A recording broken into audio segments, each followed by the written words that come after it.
And greetings to gamers, welcome to another episode of Retro Raider. My name is Johnny Retro and welcome to the channel. Okay, so today I have kind of an obscure handheld for you guys, so we're going to talk about the Watara Supervision. This system was released in 1992 and it was supposed to be a head-to-head competitor with the Nintendo Game Boy. This was released in different regions worldwide under different names and models. This particular version that I have was released in the UK under the name of Quickshot Supervision, but you had a lot of different names like the Watara Supervision, the Travelmate, Electrolab, Heartsong SV100. Actually, one of the models previous to this one was a clone of the Game Boy, literally.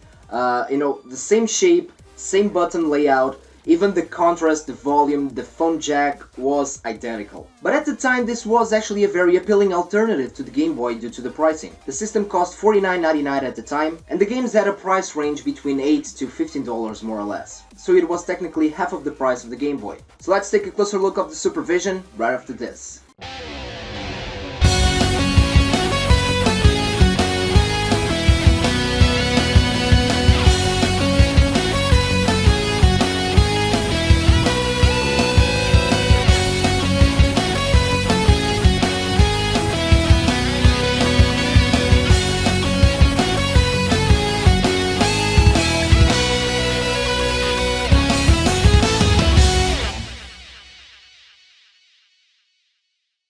And here we are again, guys. So first I want to give you a closer look of the outside box.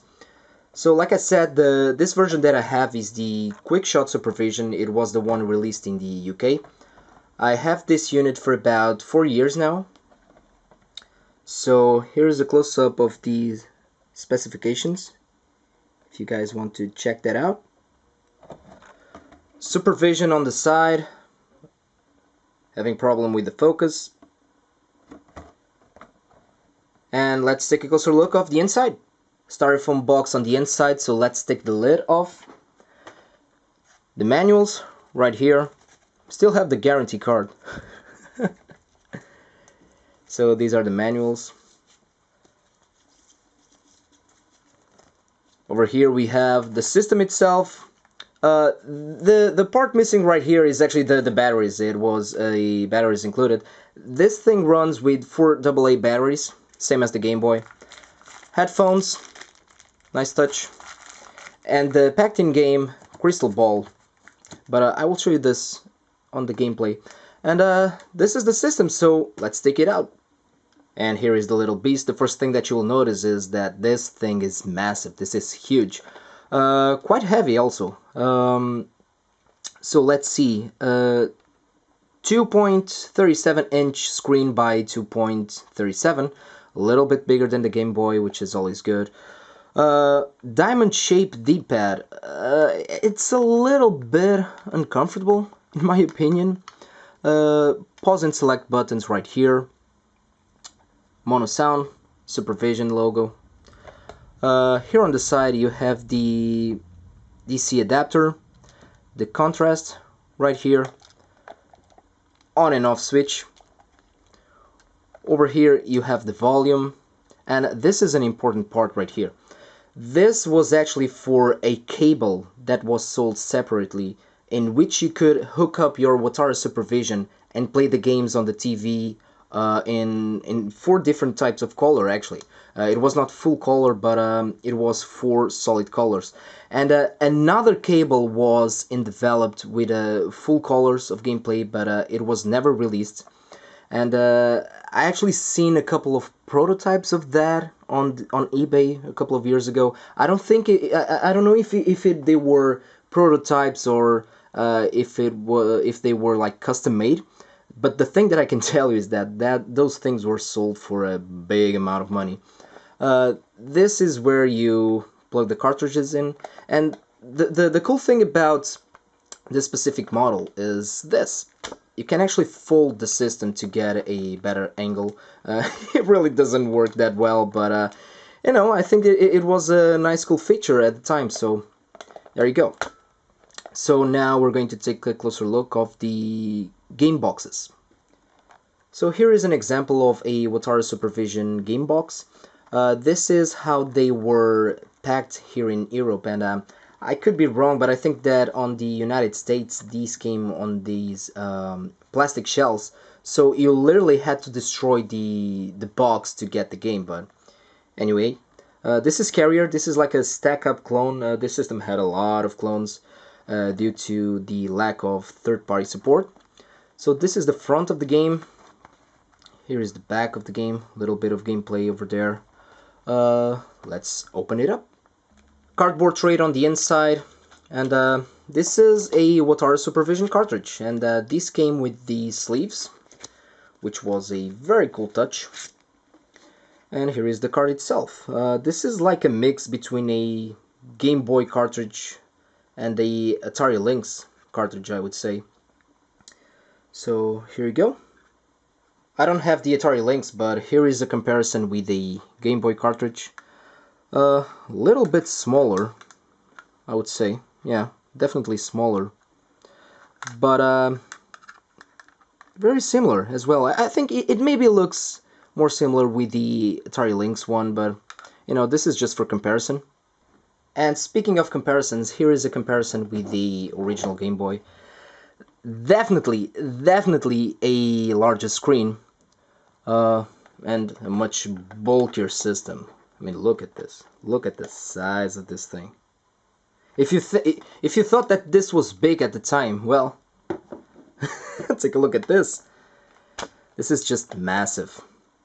But yeah, here is another closer look of the Game Boy Supervision, what the fuck, Quickshot Supervision and the Game Boy side by side. Now let's give it a try to Crystal Ball, and this was the packed-in game. It is literally a breakout clone, so let's take a closer look of the Crystal Ball. Hope you guys can see it. It says Travel Mate and not Quickshot or Supervision. Anyhow, you know, the sound of this thing, let me talk about the sound. The sound is...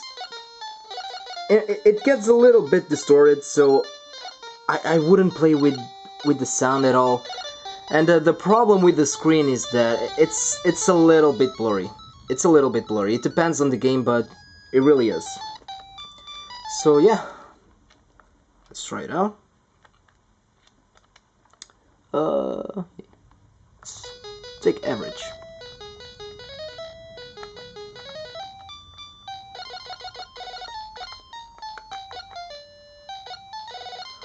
I really like Breakout on the Atari 2600. So is this game cool? Yeah, I mean, you know, it's a... If you like Breakout, it's a clone. And I lost. Carrier.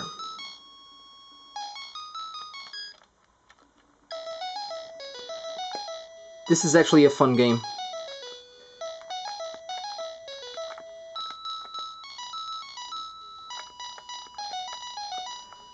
And let me say this, in terms of, you know, graphics, I think that these monochromatic games look better on the Supervision than the Game Boy.